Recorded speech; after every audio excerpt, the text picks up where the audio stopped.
Jamall, if I'm right here. First of all, congratulations on your first UFC stoppage. We saw the emotions in there after the fight, after you won the fight. So I guess, how are you feeling now that it's, you're out of the octagon and all the hard part is over? I mean, I feel amazing. Wow.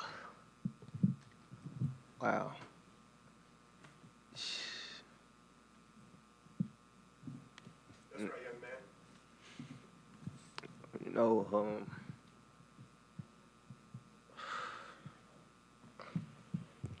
it took a long time to get here. Very long time. Like, had to sacrifice a decade away from my family.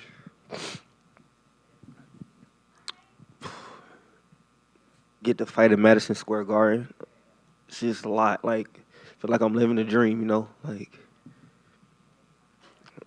and I get to do it with people I respect and I love. I got love for it, so that's amazing too. So I'm on cloud nine. I'm on cloud nine. Well, I was going to ask that is, like, could you even put into words, because like you said in there were a lot of obstacles to get here, and it doesn't get much better than getting your first stoppage win inside Madison Square Garden to kick off the UFC's 30th anniversary. So can you even put into words what you're feeling right now? Not really. Like, I'm a part of history. Like, like I'm making history. My name gonna be in the record books. Like, wow. Yeah, it's just hard to explain. I'm just happy to be here. I'm still in shock, you know. Coming from where I come from, like,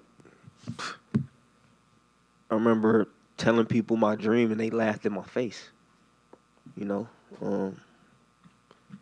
Got ridiculed because I wanted to do something different from what everybody else was doing.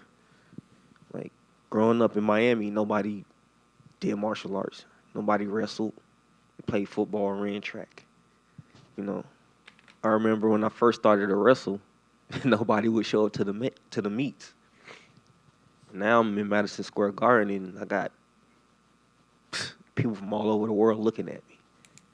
So it's just amazing, like, how that took a while, but it finally happened where, like, I could show the world my art.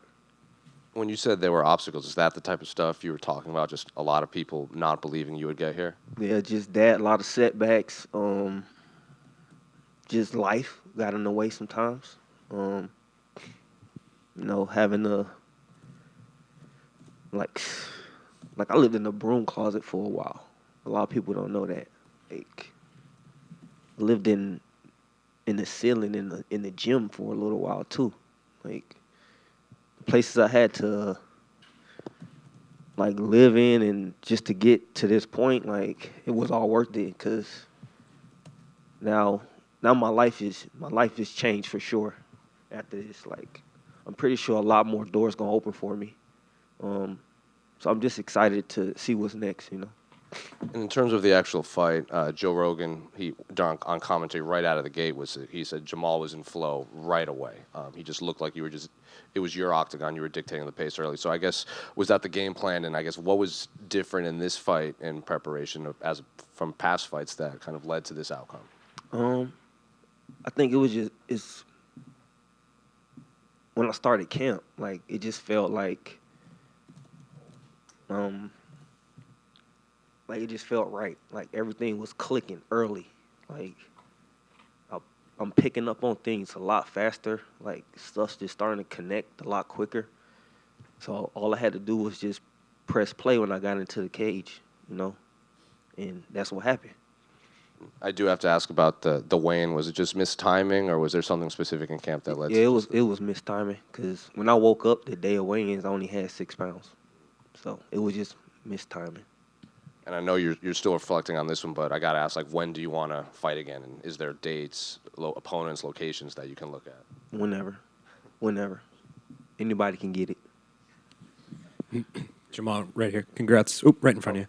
Congrats on the win. Obviously, you're really embracing this, but you talked about how this win's going to open some doors for you going forward. I guess, Where do you feel like you're going to end up in the division this year? Like, are you trying to establish yourself in the rankings? Like, do you feel like that's an obtainable goal for 2024? Oh, for sure. I just got to beat the right guys. It's not about beating 5 guys and getting to a top 10 guy. You know, I got to just get the right fights. If I get the right fights, I can move up a lot quicker. So that's the goal. Just talk to my management and see what we can do from there. For a guy like you, this win, is it more of like a affirmation of your hard work? Like, was there any doubt coming into a fight like this, coming off a loss? Did you feel any extra pressure? Like, I guess this is your 6th UFC fight, so like, what was it about this specific moment that made you feel that way?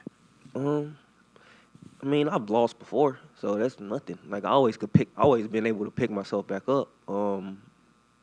It's just certain things I saw in camp, and I'm like, I never did before. So it was new to me. So going into the fight, knowing I can do certain things that I've never done before, it got me more excited. Like, I remember my very first fight, I felt the same way. Like, the excitement was there, and it didn't feel like I was in a fight. It felt like I was like, I'm about to have some fun. And I had fun. Was that right hand that started it off? Was that something you guys saw like with tape, or I mean, obviously, I'm sure you work on a lot of different things. Yeah, we saw that with tape. We drilled that a lot, like a lot. Line drills, pad work, bag work, just throwing that cross, just spamming the cross. Yeah. Thanks, man. Yeah, thanks. Jamall over here. So obviously, MSG fighting here is a dream come true. But did you have any like ill feeling being, in quotes, the enemy, going up against Dennis, who's from New York? Oh no. It's a job. It's a job. Like, even like we, had a few words exchanged in the weigh-ins. But at the end of the day, like I told him, like I got love for him because he stepped in there with me. We shared a moment together. Like, it was like fighting is really. What's the word I'm looking for? It's not just two guys getting in there just beating each other up. Like, we sharing a moment together. We both human. Like, when he hit the ground, my eyes lit up. But at the same time, I was like, damn, I gotta finish him. I have to. So I just that alone, like, and after I saw he was okay, like, I was like, man, I'm glad you're okay. Like, I don't want him to just fight and then that be the end of his career because he's still young. It's not the end of the road for him. Like, it's not. I already know it's not. Even if he gets cut, he could come back for sure because I see some skill in him. Like, he's still young. What is that? 14 fights for him? Something like that? Yeah. He still got a lot of learning to do. I'm almost 30 fights in. So, yeah. And then just to follow up with the MSG question, after the impressive performance, did you feel like you got some of that love, that like MSG crowd love that you've been waiting for finally? Yeah. Felt good because I thought I was going to get booed, like, bad. Like, because I've been places and they booed the crap out of me. And I'm like, dang. And then sometimes places where, like, well, I'm from around here. Why y'all booing me? But here I got some good, mixed. I got some cheers and some jeers, but it was okay.